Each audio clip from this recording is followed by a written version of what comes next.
कर्म में, मोक्ष भी में। नमस्कार दोस्तों, आपका अपना YouTube परिवार शिवा शक्ति तंत्र रहस्य।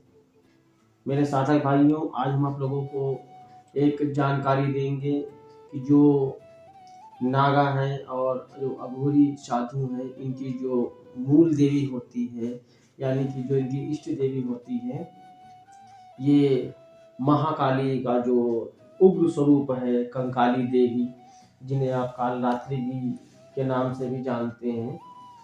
तो इनकी आराधना और उपासना करने का जो मंत्र है, मैं आपको मंत्र बताऊंगा। और आपने देखा होगा कि बहुत से नागा साधु हैं और सन्यासी हैं जो तामसिक भोजन करते रहते हैं, और आपको लगता है कि वो मैले कुचैले हैं। तो ऐसे साधुओं की जो देवी होती है, वो काली का तामसिक स्वरूप होता है कि जो उनकी आराधना वो करते हैं। और खासकर आपने देखा होगा उनके पास एक खप्पर होता है, उसी खप्पर में भोग माता को भोग देते हैं और उसी खप्पर में स्वयं भोजन ग्रहण करते हैं।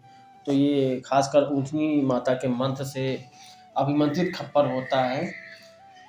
और इनकी माता की उपासना करने के बाद कोई ग्रस्त व्यक्ति अगर आप उपासना करता है या करते हैं, तो शत्रु बाधा किसी प्रकार की अगर है वो नष्ट हो जाती है, दूर हो जाती है। हर प्रकार से देवी उनकी सुरक्षा करती हैं और किसी भी परिस्थिति में वो सदैव उनकी सहायता करती हैं।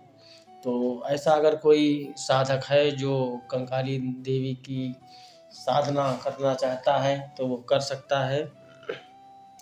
और ये एक तामसिक साधना है, इसको आप ज़्यादातर अघोरी लोग करते हैं और शमशान भूमि में की जाती है।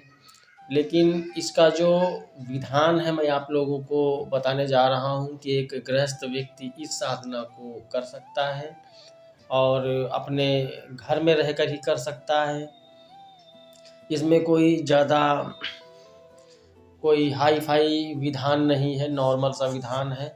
और इस विधान को करने के बाद आप जो है माता की कृपा प्राप्त कर सकते हैं और इसमें कोई भयभीत होने वाली बात नहीं है। अगर आप माँ स्वरूप में निवेदन करके आप आराधना करते हैं, जाप करते हैं, सिद्धि करते हैं, तो आपको माता की कृपा प्राप्त होती है और आपको किसी प्रकार का भय नहीं लगता है।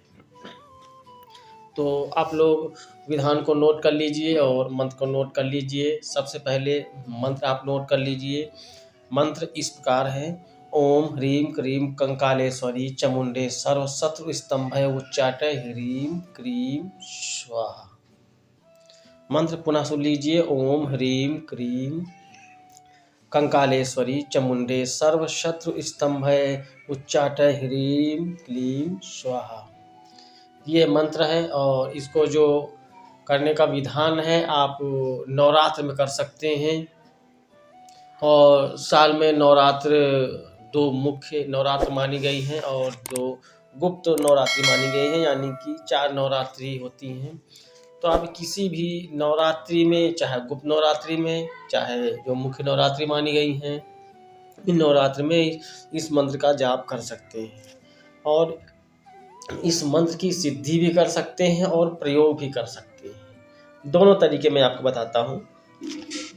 तो आपको करना क्या है कि आपको नवरात्र के प्रथम दिन से सारा आराधना करनी है, शमशान भूमि में जाना है और वहाँ पर शमशान की जो देवी हैं माता काली, उनका भोग देना है और बाबा भैरव का भोग देना है, शमशान देवता का। और उसके बाद आकर के आप जो है घर में आराधना शुरू कर सकते हैं, यानी कि जाप शुरू कर सकते हैं।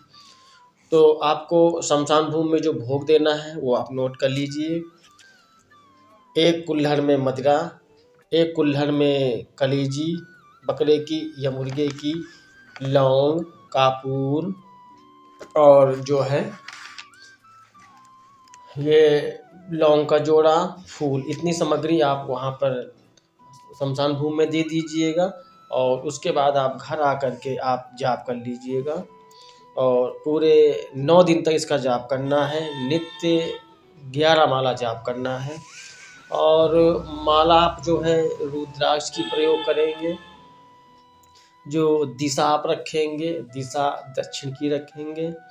सामने एक लकड़ी का बाजोट, उस पर जो है काला आसन बिछा करके माता काली का जो है आप मूर्ति या चित्र रखेंगे। अगर वो उपलब्ध नहीं है तो आप जो है काल रात्रि जो माता का 7वां स्वरूप है नौ दुर्गा का, उसकी आप मूर्ति रख लीजिएगा।